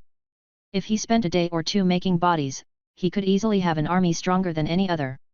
They all knew it too. It wouldn't help against someone at his level, but he could easily use it to defeat any other army. Most people didn't get over level 100, though that might change now with all the fighting and dungeons. Even still, he could pretty easily become one of the most powerful beings on the planet. No, he already was one. What are you going to do? Lisa asked the question when she noticed how Mash's face had contorted. His thoughts frightened him slightly, and he hesitated even more at the question. How did he answer it? What did he want to do? Was there even an enemy for him to hunt? He freed the slaves and killed the low-leveled slavers. There might still be a king or two who supported it, even if their throne wasn't directly related. It was something he could do though. Another idea came to mind. He could reveal some of his secrets to the rest of the world. The truth behind some of the dungeons. Tell the world about the corruption within the class system. Even if Luke didn't like the feeling, he had felt the freedom. He knew now that the class system had some greater purpose behind it, or at least it wasn't unbiased. Lisa's last advancement under the influence of his aspect had shown that there was a better way. Other ideas popped into his mind. Plenty of people could use some help, not that he necessarily had the right or authority to get involved. Almost anything he did at this point would step on the toes of a king or a god. He thought of many things he could do and settled on two final things. Confront those who would come after him, and or find the world owner. Mash still wanted to change the class system. After Lisa's advancement, he was even more certain of that decision. The class system wasn't meant to be so limited. The way people placed importance on the name and rarity of a class was dumb, especially if people were meant to craft their classes for themselves. The world would change when everyone could make their own class like Lisa. It felt like the right thing to do. He looked toward the others and met their eyes carefully. He spoke, feeling confident in his decision. I'm going to change the world, try and give everyone the freedom Lisa had when advancing. Everyone listened to his words, but only Lisa nodded. Luke opened his mouth and closed it. Then he took a short breath before responding. No. At least I don't want that. Plus, I need to take a trial too. I've been at level 149 for 2 days now. Luke said the words calmly, but everyone else was surprised. Jill jumped, Red scowled, Lisa gaped, and Mash just looked at him. His domain let him see more than anyone else, and he looked into Luke. Why? The word slipped from Mash's lips.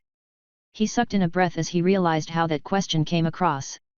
Part of him was glad to know that Luke was getting stronger, but he didn't understand why. Luke hadn't chased power like Mash, and hadn't been as desperate or focused either. Mash shook his head at the thought. It was petty to think that way. Luke, of all people, would have earned it. He really shouldn't be jealous, considering how the others must feel about him. Sorry, I didn't mean it that way. I just assumed I got it because of all the different forms of power I had taken. I didn't think. He trailed off for a moment as the words shook something within his mind. Then it hit at the same time as Red. She spoke before he could. You both steal power, take it from people's souls. It's different in how, but you both have done it. Luke almost wins every fight now by doing it. No. I don't steal it. I carry their souls to a better place. When I do, they leave with me a portion of their power. Luke was desperate as he protested with Red. Mash heard the fear in his tone.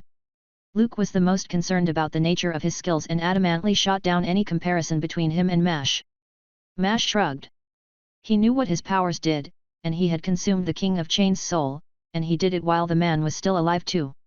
His friends didn't know about that incident, and he wasn't inclined to tell them about it. Not right now. Well, let's get Luke to a dungeon then. And how close are you two? Red and Jill glanced at one another. Jill spoke first. I'm level 148. I'm close. Also, can we just kill those to level? Can you make us some monsters? Mash was about to say no and explain how that would be stupid but paused. His skill said that he couldn't gain levels himself by doing that, but it didn't say others didn't. Also, he was making real monsters now, so it would probably work too. His face went slack, and everyone's mouth hung open as they froze on their words. He smiled awkwardly. New plan, I give you both enough monsters to advance while Luke goes through the trial. Then I change world. Chapter 339, Cheating.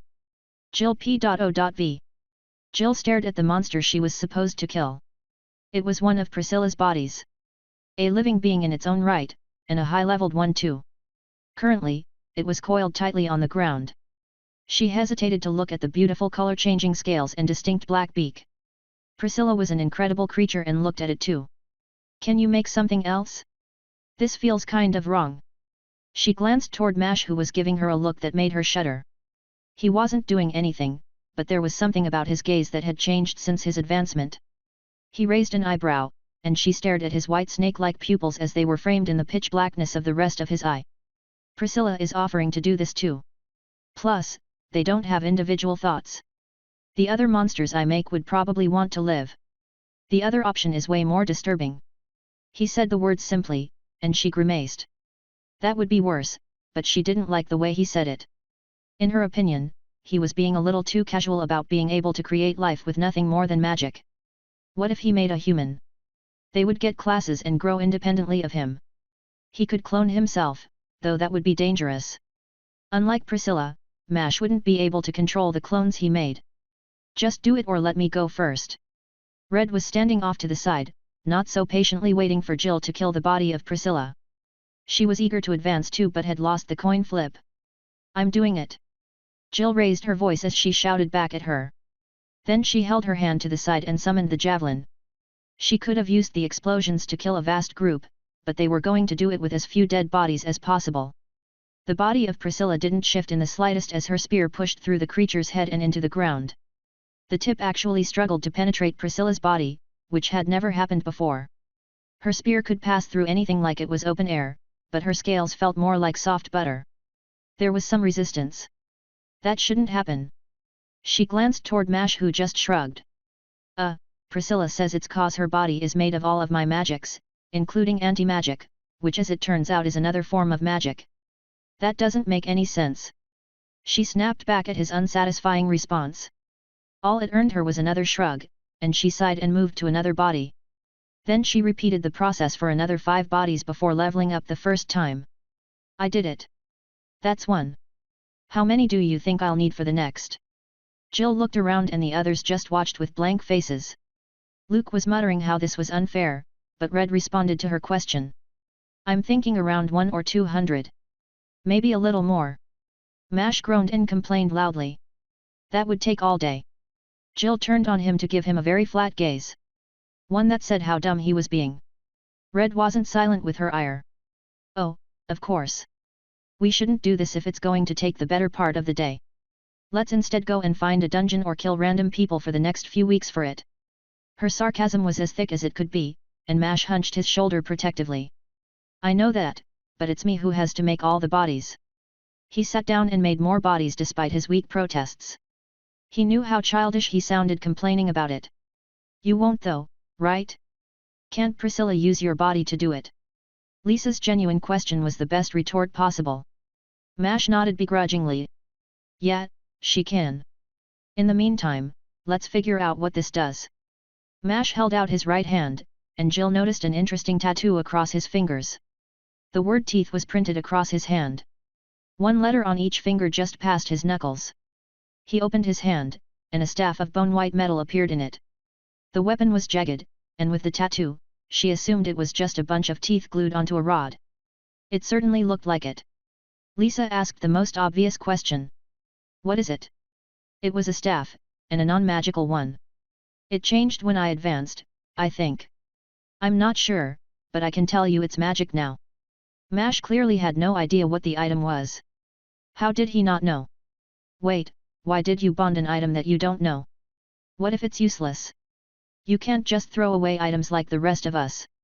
She eyed the very simple staff and raised an eyebrow at him. She wasn't the only one waiting for his response. Mash coughed awkwardly before responding. It's a long story, but I made something like a promise. He talked normally but turned his head to the side and away from them. At first, she thought he was embarrassed, but then she followed his gaze to see his new friend. The Dragonithas walked toward them and shouted as she did. That's what you said to me.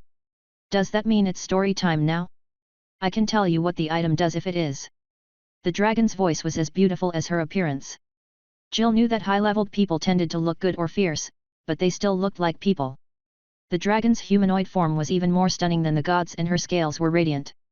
Jill stared at the dragon's smirk and felt her heart jump a bit. Was it too late to try and become a dragon? Sure, but tell me what it does first since my story is going to take a lot longer. Especially, if you actually want everything.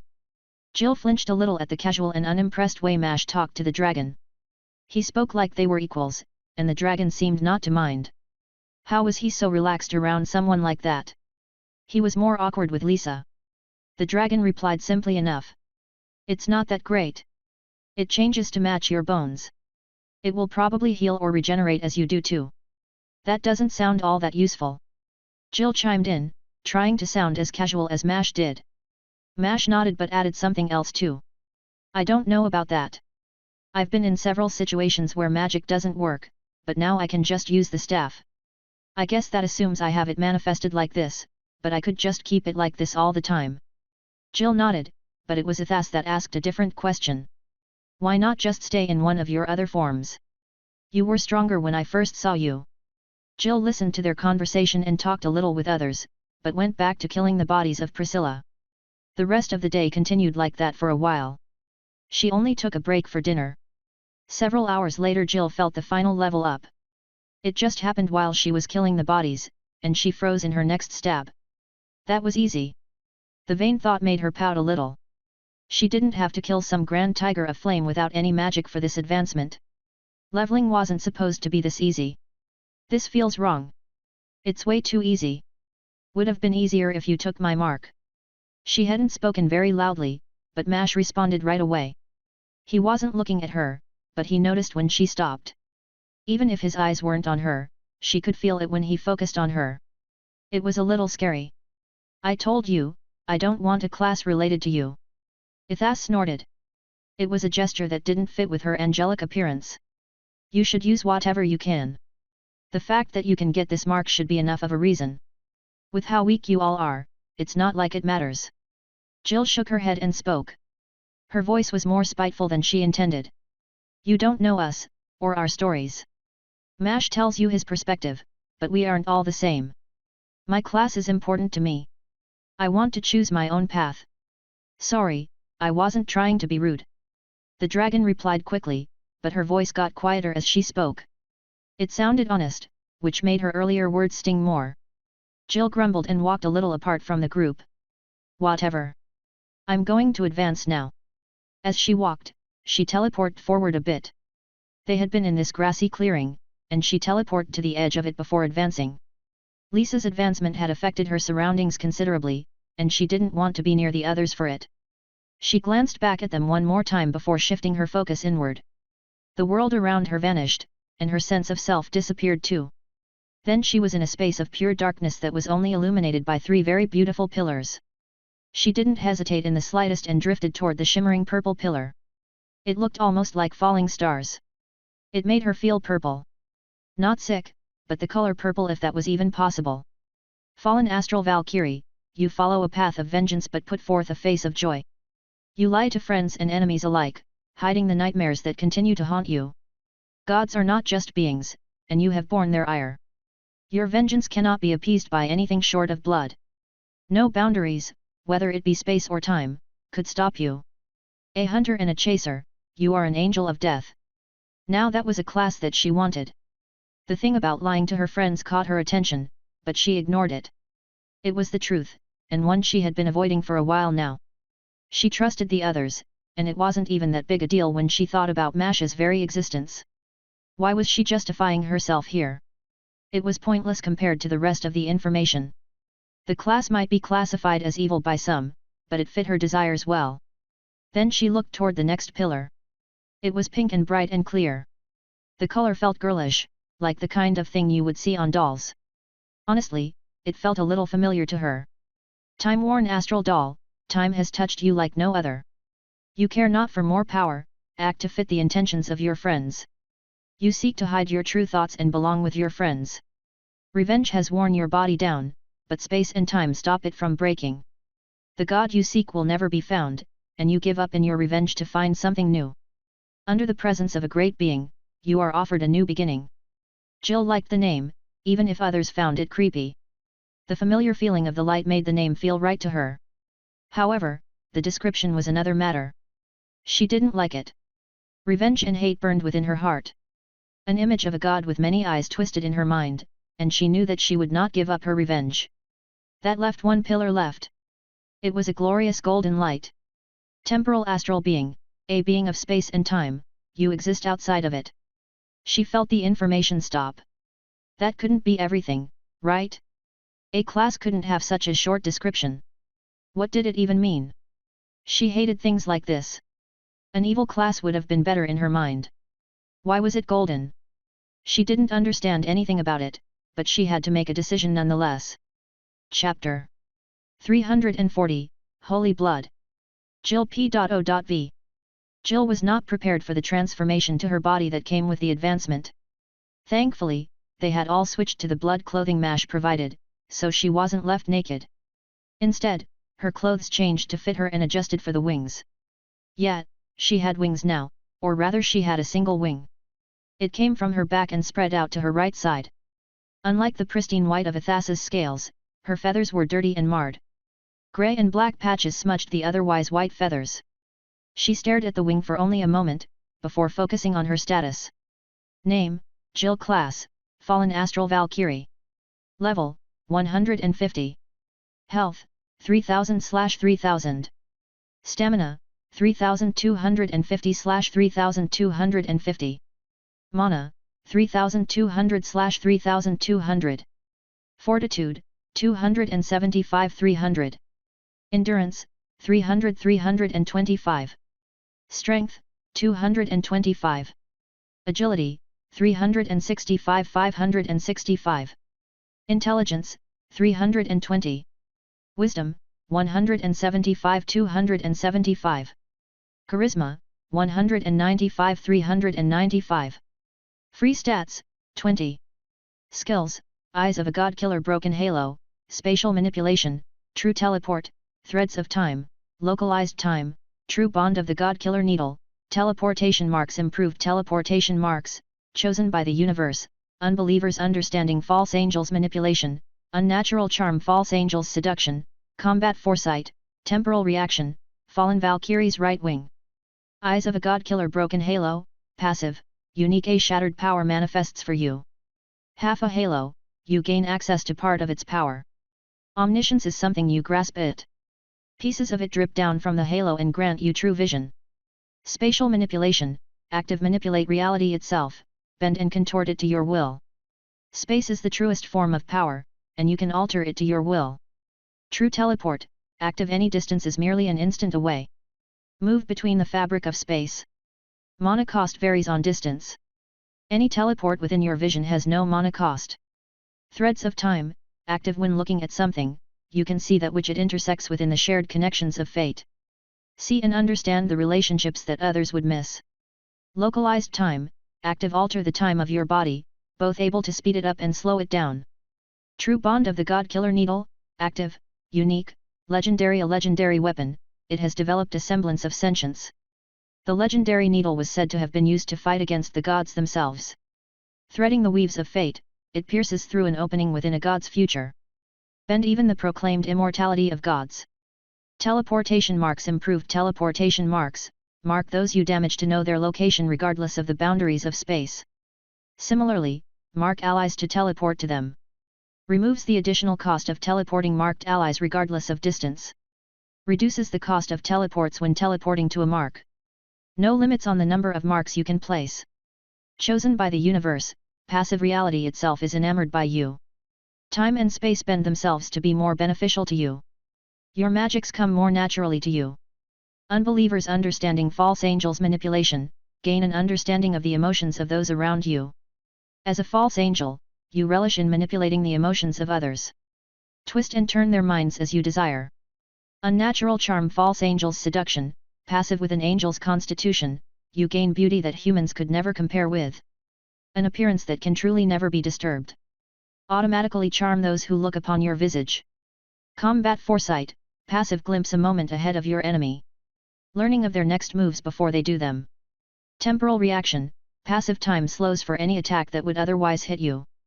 Step into the realm of gods and react before they understand what has happened, escape almost every attack. Unbelievers resistance, passive, a god is a personification of its belief. You refuse to conform to those beliefs and resist the powers of such beings. Lesser beings fail to comprehend your strengths, let alone your weaknesses. Resist those who you can understand. Block up to 20% of an enemy's abilities. Twisted brand of the God Killer, passive, unique. You have warped the bond given to you and stolen some of the god's power. Having learned the skill from a god, you can use it to siphon a portion of a god's attributes, gaining 1% of the god's highest attribute. Fallen Valkyrie's right wing, passive, unique. The tainted wing of a twisted angel, it is an existence antithetical to divinity. Grafted to your body and magic, the wing is made from the very fabric of reality. Nothing can truly ever touch the wing. Jill hadn't known what to expect from her power. Her eyes drifted again to her new wing. Her single dirty and discolored wing felt the truth. It would never break. What's that on your head? Jill turned as Mash's voice caught her attention. Her eyes fell upon Mash, and it felt like time stopped for a moment. Mash was no longer just a person in her eyes. He had grown in an unnatural way. His body was right in front of her, but she stared past it. It was only a small part of the monster that gazed at her. A million eyes filled the world around her, each reflected Mash's own eyes. It polluted the air and ground, and even her own body. She could see his eyes as part of her skin. The disgust of that was foreshadowed by what she saw beyond that. Mash wasn't humanoid as his body would indicate. She saw it now. A mass of flesh and creatures that covered the world in horror. It filled the sky, blocked the sun, and it was growing. It churned and changed the more she looked at it, and she could swear she saw the aspects too. They were grafted into his skin like tumors. The sight went further and further. It was as if he had consumed everything. As if she were inside him. The image flashed with reality, and she panicked as Mash reached out to touch her. Fear. That single thing drove her. Red P.O.V. Red watched Jill's transformation with interest and had walked up beside Mash. Jill didn't even seem to notice her, she was just staring at her wing. Mash spoke up from her right side. What's that on your head? Red was curious about the half-circle floating over Jill's head too. It was dark and seemed to suck in the light. Jill glanced at Mash, and her wing shot out. It was too fast for anyone but Mash to react. Even still, he only managed to raise his hands to block. The wing didn't seem to care. It struck and the world around him ripped. It actually tore for a moment and Red lost sight of everything near the impact for an instant. At the same moment, Mash was sent hurtling through across the field like a beam of light. Red could barely process what had happened, but she saw the look in Jill's eyes and stepped between her and Mash. It wasn't anger on her face, but fear. The kind an animal had when staring down its death. Red didn't know if she had ever seen that on Jill before. Shut your eyes. Red shouted the words. Jill saw something that Red couldn't. It made her freak out. Her mind raced with the possibilities, but she had to calm Jill down first. If Jill teleported away, then no one could catch her. Jill nodded and slammed her eyes shut. Red stared at the sweat sliding down Jill's forehead. How? Jill had a skill that stopped things from messing with her appearance. Explain what you saw. I can't help you without understanding. Jill's wing turned into a seat for her as she fell back into it. It caught her and hung in space impossibly. Red was amazed at the level of control Jill had already. Jill didn't answer and the silence stretched for a few seconds. Red really had to try not to yell her next words. Jill, I need to understand the situation to help you. Luke, try healing her. I doubt it will work, but you should try. Red didn't actually need to tell Luke that, but she said the words aloud hoping it would calm Jill down. It would also warn her that it wasn't Mash approaching. Luke shook his head even before touching Jill. He still made the gesture, but Red didn't expect it to work. There was rustling in the distance, and Mash reappeared at the edge of the clearing. Just how far had he been launched? Red held her palm toward him, and he halted. His domain was convenient for that at least. Red knelt beside Jill and whispered more gently to her. Tell me what you saw. Red said each word slowly and carefully. Jill still didn't move. Lisa did though, and she pressed her hands against Jill's head. The halo blurred around the movement, but Jill visibly relaxed. Red nodded at Lisa. Soothing skills like hers were extremely valuable. Red wondered if Lisa planned on sticking around permanently. She guessed that Lisa would, her obsession with Mash would probably be enough to convince her. Jill's head rose with Lisa's touch. Her eyes remained closed, and she spoke carefully. It's Mash. I can see him. What he really is. He is a monster. Jill said the words quietly but fervently. Red noticed Lisa frown and matched her but for a different reason. She wanted to know what Jill saw. although her advancement likely wouldn't give her the same insight. That's a little mean, right? Lisa muttered her remark, but it was clearly audible. Jill shook her head. No, I don't mean it like that. He's a monster. Not like the ones we fight. You don't understand. I see everything that he is. All the things. Jill talked quickly, and her voice broke a little more near the end. I don't hate MASH, but I can't be here. I hope it's just this world where it's like this, but I can't look at him. Jill sounded pathetic. Red roared with concern and annoyance. It was one thing to be scared and another to run away. No, it's one of your skills. Determine which and stop it. Jill flinched at Red's hard tone but nodded. Red had seen fear like that before, and she knew that a worried tone would just make her more afraid. Her father had taught her a handful of tricks, and she knew that harshness could beat fear. Lisa was helping too. Slowly, Jill opened her eyes and took a slow deliberate breath. Okay, I think I should be okay. Good, now tell me about your class. As soon as Jill indicated that she was fine, Red turned her attention to something more urgent. Hopefully, it would help distract Jill a little too. It worked to an extent. Jill readily explained the changes to her class, and Red's eyebrows rose as she mentioned her unique skills. Jill's stats were lacking, but her skills made up for it. Lisa had a lower stat total, but her intelligence dwarfed anything Jill had. Even still, Red would be on Jill in any fight. Maybe even against MASH. Her skills were just ridiculous. An invincible wing with her premonition ability was overpowering. Could anyone even hurt her? They would need to seal her skills to even touch her at this point. Even after everything was said and done, Jill refused to look MASH in the eyes. Her gaze always dropped a little when she turned toward him. Everyone noticed but didn't mention it. Red didn't care that much either. It was finally her turn. My turn, MASH. She glared at him into silence before he could complain. Then he sighed and a few bodies of Priscilla began pouring out of his arms. He grumbled about unfair treatment, then he stomped back over to Athas to continue his tale. Red noticed that MASH was unhurt. Red was certain that Jill's strike would have killed her or Luke, but MASH didn't even seem injured. That wasn't fair. She doused the bodies with blood only to watch as her poison did nothing. My bodies are mostly magical creations. Their bodily functions are as perfect as I could make them. Poison and disease will likely not affect them. The process would be slow even if it did. Red didn't respond to Priscilla but instead resorted to a more mundane option. The metal blades that hovered behind her back dove for the bodies and glanced off their scales. You lack sufficient power to stop. Just have them open their mouths. Priscilla went silent, and the snakes on the ground obligingly opened their mouths. Jealousy made her voice venomous, and Priscilla knew better than to comment. Thus began a very silent and pathetic killing as Red struggled to kill them. She didn't even say anything when she leveled up the first time. After a few hours, Lisa walked over. Red, what are you going to do about Jill and MASH?